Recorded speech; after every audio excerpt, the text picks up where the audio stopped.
اجي تفهم اشنو فهمت. الحلقه الثالثه، الانتخابات الجماعيه والجهويه.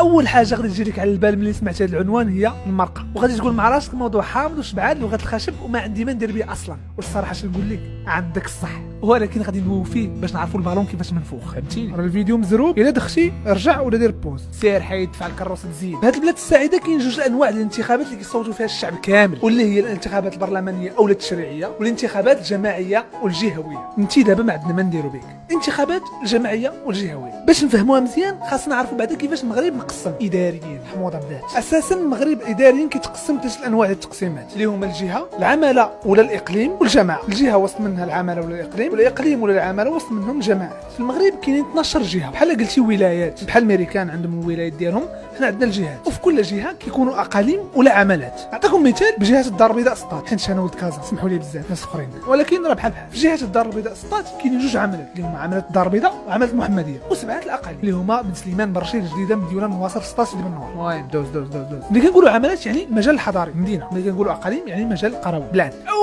واش هذيك عملات عين الشق الحسني وعملات انفا، شنو هادو؟ هادو كيتسموا عملات المقاطعات، وهاد اللعيبه دارت غير في مدينه كازا حيت فيها بزاف الناس ومدينه كبيره. اش داروا؟ زادوا قسموا عملات الدار البيضاء لعملات صغار اللي كيتسموا عملات مقاطعات، ووسط منهم كاينين مقاطعات اللي هما كنقول لهم حنا الجماعات اللي كاين فيهم المجلس الجماعي. مثلا ناخذوا عملات مقاطعات عين السبع الحي محمد، فيها ثلاثه المقاطعات اللي هما حنا كنقول لهم جماعات، عين السبع، الحي محمد، والصخور السوداء. حنا كنتخبوا مجالس هاد المقاطعات. هذيك البلاصه كتمشي تجلسي فيها الوراق ما كتسماش مقاطعه، كتسمى ملحقه اداريه. من الاخر على ما كنصوتوا، حنا تنصوتوا على مجالس الجماعات ومجالس الجهات. كل مجلس كيتكون من مجموعه ديال المقاعد، حنا كنصوتوا على الناس اللي غادي ياخذوا دوك المقاعد. مثلا في مقاطعه الجماعات عين الشق كاين 31 مقعد، كتلقى بزاف الاحزاب مرشحين في ديك الجماعه، وكل حزب حاط لائحه فيها 31 واحد اللي يقدروا يعمروا دوك المقاعد. كيفاش كيعمروا دوك المقاعد؟ بطريقه التصويت. طريقه التصويت هي اقتراع بالتمثيليه النسبيه. صراحه ما كاينلاش نشرح لكم هاد اللعيبات، كاين شي حوايج اهم وغادي يطول بينا الفيديو. المهم غادي ندير لكم فيديو قصير فيه غير طريقه التصويت. الا بغيتي تدخل ليك اللي كاين هنا، ما بغيتيش دوز خليك.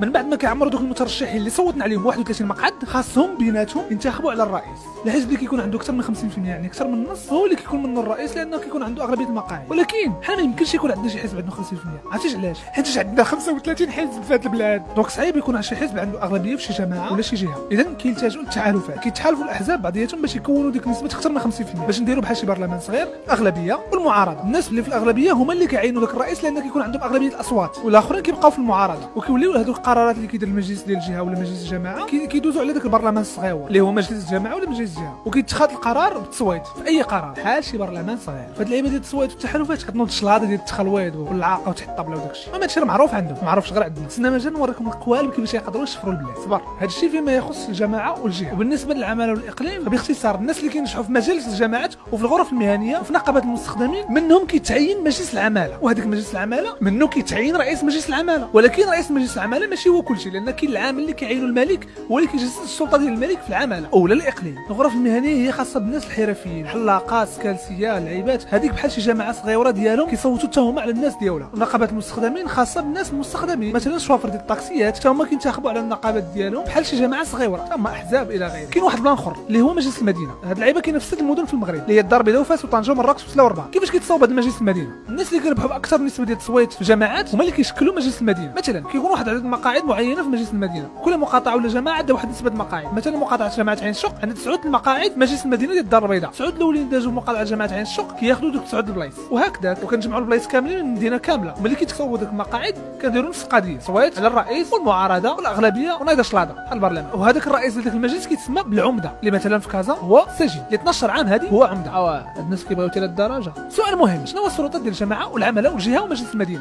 جاوب على هذا السؤال معقد شيئا، لان كاين تداخل السلطات ما بيناتهم كاملين، ما بين الجماعه والعماله والجهه ومجلس المدينه والدوله. كاين تداخل السلطات بزاف الحوايج. مثلا الجماعه مسؤوله على بزاف الحوايج قراب للمواطن، الاناره العموميه، الشوارع خاصهم يكونوا مقادين، الزناق خاصهم يكونوا مزفتين، الشجير خاصو يكون واحد الشكل معين ديال كل جماعه في البناء. هادشي قوانين خاصهم يحترموهم الناس اللي كيديروا. العماله عندها واحد السق كبر مع الدوله والجماعه وداكشي من المشاريع اللي كيطراو في ديك العماله ديالها. الجهه عندها عاوتاني مسؤوليه، خاصها دير مشاريع في الجهه ديالها كامله، والجهه كامله تولي مزيانه عندها، يعني خاصها دير مشاريع كبار اللي غادي يهزوا من الجهه كامله. من ناحيه المداخل الجماعه ما عندهاش بزاف المداخل بحال مجلس المدينه الجمعيه ولا الجهه ماشي مهم، ولكن المهم علاش الناس كاملين كيتقاتلوا باش ينجحوا. مع العلم ان الترشح في الانتخابات هو عمل تطوعي، يعني كاع الا نجحتي ما كتخلصش، ما عندك الصالير، ماشي بحال الانتخابات البرلمانيه على الاقل عندك واحد 3 البركات. او رئيس الجماعه ما كياخذ حتى ريال، المترشحين ما كياخذوا حتى ريال، ولكن علاش كيخسروا بزاف الفلوس في الحمله الانتخابيه؟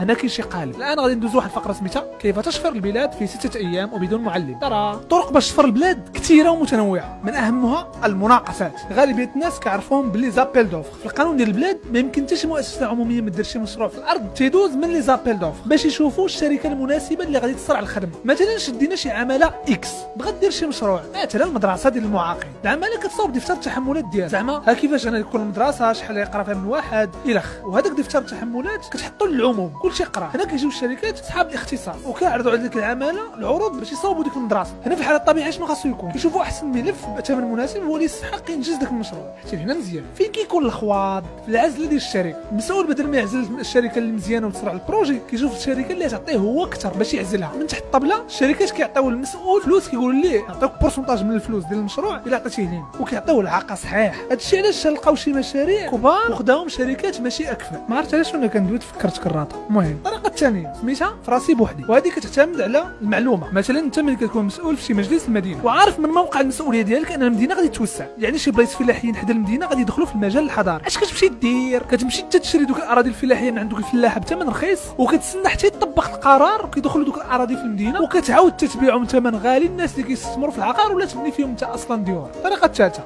العصا الرويضه. مثلا انت كنت انت مسؤول في شي جماعه وجات عندك شي شركه ديال الاسكان وبغاو يديروا شي مجمعات سكنيه تما في ديك الجماعه ديالك، خاصهم يحترموا شي شروط معينه في داك المجمع السكني اللي في غالب الوقت كتعنكش دوك الشركات. مثلا احترام المساحات الخضراء، الا جاو الشركات يحترموا المساحات الخضراء اللي كاينين في القانون فغادي يطلعوا لهم برطمات صغار. فاشنو كيديروا باش انت كمسؤول ما ديرش لهم العصا الرويضه وتطبق القانون؟ تيميزيو ليك من تحت الطبله وكتخليهم يديروا ما بغاو وكيهلكوا المساحه الخضراء وكيوسعوا البرطمان وانت كتدخل العاقه، وكلشي رابح، شركه الاسكان والمسؤول والشعب. هادو غير 3 طرق واضحين ديال كيفاش تقدر تشفر البلاد، وكاينين طرق كثار لان صراحه ما يمكنش نعرفوا. ولكن السؤال علاش ديما في التلفاز ووسائل الاعلام كيقهرونا بخاصك تصوت وخاصك تصوت، والشعر يقول صوتك في الصندوق احسن من مليون الف بوست في فيسبوك؟ هذا السؤال عنده 2 اجوبه. الجواب الاول نسبه المشاركه ديال الشعب في الانتخابات كتعني مدى الرضا ديال هذا الشعب على النظام ديالو، يعني ملي الشعب كيشارك بواحد النسبه كبيره في الانتخابات هذا كيعني ان الاجواء السياسيه في البلاد صحيه وما كاينش توتر، ويقدروا المستثمرين اللي على برا يجيو يستثمروا في البلاد لان ما كاينش مشاكل وبنادم ترونكيل. ولكن في العكس ملي كيقاطعوا الناس الانتخابات هذا كيعني ان بنادم ما راضيش على النظام والجو متوتر في البلاد، فصعيب على الاجانب يجيو يستثمروا في البلاد وصعيب حتى على السياح يجيو الخ. هذا مؤشر انترناسيونال. اما علاش خاصنا نصوتوا بزاف؟